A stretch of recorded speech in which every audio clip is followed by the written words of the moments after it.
ಬಣದ ರೈತ ಸಂಘ ಹಸಿರು ಸೇನೆ ನಾನು ಮಂಟ್ರು ತಾಲೂಕು ಹುಬ್ಬಳ್ಳಿ ಅಧ್ಯಕ್ಷರು. ರೈತರ ಬೇಡಿಕೆ ಭಾಳ ಸರ್. ಸರ್ಕಾರ ಅಂತೂ ಇಲ್ಲಿ ಮಟ್ಟ ಯಾವ್ದು ಈಡೇರಿಸಿಲ್ಲ. ಸದ್ಯ ಈಗ ಬರಗಾಲ ಐತಿ, ಬೆಳೆ ಮತ್ತು ಮುಗುತ್ತೆ, ಅದು ಪರಿಹಾರ ಇಲ್ಲ. ಒಳ್ಳೆ ರೋಡ್ ಅಂತೂ ಯಾವ ಮಾಡವಲ್ರು. ಪ್ರತಿ ಕೃಷಿ ಕಾಯ್ದೆ ಒಂದು ತೊಗೊಂಡ್ರೆ ಅದು ಹೋಗ್ಬೇಕು. FID ಒಂದು ಮಾಡ್ರ ಪ್ರತಿ ರೈತರಿಗೆ ಅದನ್ನ ಕ್ಯಾನ್ಸಲ್ ಮಾಡಬೇಕು. ಒಂದು KB ಮೀಟರ್ದು ಅದೊಂದು ದಂಧ್ಯಾಗ ಚಲೋ ಮಾಡ್ರ, ಅದೊಂದು ಹಿಂಪಡಿಬೇಕು ಸರ್ಕಾರ. ಬಿಡದಿ ರೈತರಿಗೆ ಒಂದು ಒಳ್ಳೆ ಸಂದೇಶ ನಮ್ಮ ಮಾನ್ಯ ಮುಖ್ಯಮಂತ್ರಿಗಳು ಕೊಡಬೇಕಾಗಿ ವಿನಂತಿ ಮಾಡುತ್ತೇನೆ. ಜಾಗೃತಿ ಉದ್ದೇಶ ಏನು? ಜಾಗೃತಿ ಅಂದ್ರೆ ಏನ್ ಜಾಗೃತಿ ಮಾಡ್ಲಿಕ್ಕೆ ರೈತರನ್ನ ಒಟ್ಟುಗೂಡಿಸಿ ಸರ್ ಒಂದು ಹೋರಾಟ ಮಾಡ್ಬೇಕಲ್ಲ. ನಮ್ಗೆ ಅಜೆಂಡಾ ಬೇಕು ಸರ್. ಜನರು ಇದ್ರೆ ಹೆದರ್ತಾರೆ ಎಲ್ಲರೂ. ಸರ್ಕಾರ ಅಥವಾ ಕಾನೂನು ಅಥವಾ ಎಲ್ಲರೂ ಹೆದರ್ತಾರ. ಜನನೇ ಇಲ್ಲ ಅಂದ್ರೆ ಯಾರಾದ್ರೂ ಸರ್? ಅದಕ್ಕಿಂತ ಅಜೆಂಡಾ. ನಿಮ್ಮ ಬೆಂಬಲಕ್ಕೆ ಇಷ್ಟೆಲ್ಲ ರೈತರು ಬೆಂಬಲ ಕೊಟ್ಟಾರ, ಅದ್ರ ಬಗ್ಗೆ ಏನು ಸರ್? ಒಳ್ಳೇದು ರೈತರಿಗೆ ನನ್ನ ಮನದಾಳದ ಮಾತು ಹೇಳ್ತೀನಿ ಸರ್. ಎಲ್ಲ ರೈತರು ಬಂದಿದ್ದಾರೆ, ನನ್ನ ಅನಂತ ನಮಸ್ಕಾರವನ್ನು ಹೇಳ್ತಾ ಥ್ಯಾಂಕ್ ಯು ಅಂತ ಹೇಳ್ತೀನಿ ಸರ್.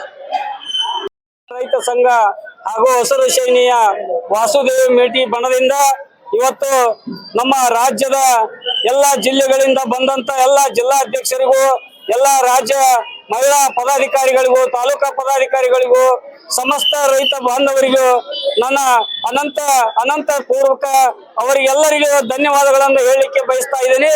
ಮತ್ತು ಈಗಾಗಲೇ ನಮ್ಮ ರಾಜ್ಯಾಧ್ಯಕ್ಷರು ಸರ್ಕಾರಕ್ಕೆ ಅನೇಕ ಸ್ಕೀಮ್ಗಳನ್ನ ಇವತ್ತು ಒತ್ತಾಯವನ್ನ ಮಾಡಿದ್ದಾರೆ. ಅದಕ್ಕೆ ನಾವು ಕೂಡ ಇವತ್ತು ಧಾರವಾಡ ಜಿಲ್ಲೆ ಸಂಪೂರ್ಣ ಬರಗಾಲ ಘೋಷಣೆ ಮಾಡಬೇಕು, ನಮ್ಮ ಸಾಲ ರೈತರ ಸಾಲ ಮನ್ನಾ ಮಾಡಬೇಕು. ಅನೇಕ ರೈತರ ಹೊಲಕ್ಕೆ ಹೋಗಲಿಕ್ಕೆ ದಾರಿ ಇಲ್ಲ, ಆ ದಾರಿಯನ್ನ ಸ್ವಚ್ಛಗೊಳಿಸಬೇಕು.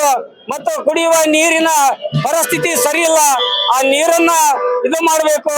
ಮತ್ತು ಜಲಜೀವನ ಯೋಜನೆ ಕುಂಠಿತವಾಗಿದ್ದು ರಾಜ್ಯದಲ್ಲಿ ಅದು ಬಹಳ ಕಠಿಣ ಪರಿಸ್ಥಿತಿಯಲ್ಲಿ ಇವತ್ತು ಸರ್ಕಾರ ಅದನ್ನ ಕೀಳು ಮಟ್ಟದಲ್ಲಿ ನೋಡ್ತಾ ಇದೆ. ಅದು ರೊಕ್ಕ ಎಲ್ಲಿ ಹೋತಂತ ಯಾರಿಗೆ ಇವತ್ತಿಗೆ ಗೊತ್ತಿಲ್ಲ. ಜಿಲ್ಲಾಧ್ಯಕ್ಷರು ಹೇಳಂಗಿಲ್ಲ, ಆ ಭಾಗದ MLA ಹೇಳಂಗಿಲ್ಲ, DC ಅವರು ಹೇಳಂಗಿಲ್ಲ. ಇಂತಹ ಪರಿಸ್ಥಿತಿ ಇವತ್ತು ನಮ್ಮ ಜನರಿಗೆ ಬಂದೈತಿ. ಅದಕ್ಕೆ ದಯಮಾಡಿ ತಮ್ಮ ಮೂಲಕ ಇವತ್ತು ಮಾಧ್ಯಮದವರ ಮೂಲಕ ನಾನು ಒತ್ತಾಯವನ್ನು ಮಾಡ್ತಾ ಇದ್ದೇನೆ. ಇವತ್ತು ಇವೇನು ನಾವು ಬೇಡಿಕೆ ಕೊಟ್ಟಿದ್ದೇವೆ, ಈ ಬೇಡಿಕೆ ಈಡೇರಿಸ್ತಾ ಹೋದ್ರೆ ಮುಂದಿನ ದಿನಮಾನದಾಗ ನಾವು ಹೆಚ್ಚಿನ ಸಂಖ್ಯೆಯಲ್ಲಿ ಕೂಡಿಕೊಂಡು ನಾವು ರಾಜ್ಯಾದ್ಯಂತ ಹೋರಾಟವನ್ನು ಮಾಡ್ಲಿಕ್ಕೆ ರೆಡಿ ಇದ್ದೇವೆ ಅಂತ ಹೇಳ್ತಾ, ಮತ್ತು ಧಾರವಾಡ ಜಿಲ್ಲಾ ಅಧ್ಯಕ್ಷ FK ಪೂಜಾರ್ ಅಂತೇಳಿ ಹೇಳ್ತಾ ಇದ್ದೇನೆ. ಇವತ್ತಿನ ಹುಬ್ಬಳ್ಳಿಯಲ್ಲಿ ನಡೀತಾಕಿರ್ತಕ್ಕಂತ ಬೃಹತ್ ಜನಜಾಗೃತಿ ಸಮಾವೇಶ ಇದು 2ನೇ ವರ್ಷದ್ದು.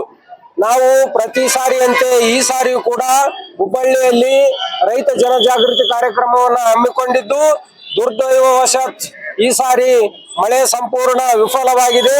ಬರಗಾಲ ಅಂತೇಳಿ ರಾಜ್ಯ ಸರ್ಕಾರ ಘೋಷಣೆ ಮಾಡಬೇಕು. ಅದರ ಜೊತೆಗೆ ಬೆಳೆ ಪರಿಹಾರ ಮತ್ತು ಬಿತ್ತನೆಗೆಯನ್ನು ನಾವು ಹಾಕಿದೀವಿ. ಬೀಜ ಗೊಬ್ಬರಕ್ಕೆ ಪರಿಹಾರವನ್ನ ತಕ್ಷಣನೇ ರಾಜ್ಯ ಸರ್ಕಾರ ಕೊಡಬೇಕು.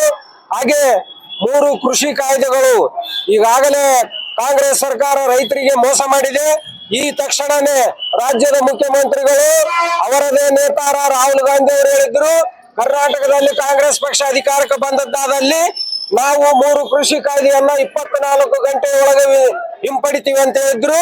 24 ಗಂಟೆ ಅಲ್ಲ, 3.5 ವರ್ಷ ಕಳೆದ್ರು ಕೂಡ ಅದರ ಬಗ್ಗೆ ರಾಜ್ಯದ ಮುಖ್ಯಮಂತ್ರಿಗಳು, ರಾಜ್ಯದ ಕಾಂಗ್ರೆಸ್ ಮಂತ್ರಿ ಮಂಡಲ ಒಂದು ದಿನ ಕೂಡ ಕ್ಯಾಬಿನೆಟ್ ನಲ್ಲಿ ಚರ್ಚೆ ಮಾಡಿಲ್ಲ. ಅದಕ್ಕೆ ನಾವು ತಕ್ಷಣವೇ ಉತ್ತರ ಕರ್ನಾಟಕದ ಭಾಗದ ಎಲ್ಲಾ ಜಿಲ್ಲೆಯಿಂದ ಆಗಮಿಸತಕ್ಕಂತ ನನ್ನ ಜಿಲ್ಲಾಧ್ಯಕ್ಷರುಗಳ ಮತ್ತು ರೈತ ಮಹಿಳೆಯರ ಪರವಾಗಿ ರಾಜ್ಯಕ್ಕೆ ನಾನು ಸರ್ಕಾರಕ್ಕೆ ಒತ್ತಾಯ ಮಾಡ್ತೀನಿ. ತಕ್ಷಣವೇ ಬರಗಾಲ ಅಂತೇಳಿ ಘೋಷಣೆ ಮಾಡಬೇಕು. ಅದರ ಜೊತೆಗೆ 3 ಕೃಷಿ ಕಾಯ್ದೆಗಳನ್ನು ವಾಪಸ್ ತಗಬೇಕು. ಬೆಳೆ ವಿಮೆ ಮತ್ತು ಬೆಳೆ ಪರಿಹಾರ, ಈ ಸಾಲ ಮನ್ನಾ, ಅದರ ಜೊತೆಗೆ ಬರಗಾಲದಕ್ಕೋಸ್ಕರ ಸರ್ಕಾರಕ್ಕೆ ಒತ್ತಾಯ ಮಾಡ್ತೀನಿ. ಸಾಲ ಮನ್ನಾ ಕೂಡ ಮಾಡಬೇಕು ಅಂತೇಳಿ ತಮ್ಮ ಮೂಲಕ ನಾನು ರಾಜ್ಯ ಸರ್ಕಾರಕ್ಕೆ ಕೇಳಿಕೊಳ್ತಾ, ನನ್ನ ಹೆಸರು ವಾಸುದೇವ ಮೇಟಿ, ಕರ್ನಾಟಕ ರಾಜ್ಯ ರೈತ ಸಂಘ ಹಸಿರು ಸೇನೆಯ ರಾಜ್ಯಾಧ್ಯಕ್ಷರು. ನಮಸ್ಕಾರ.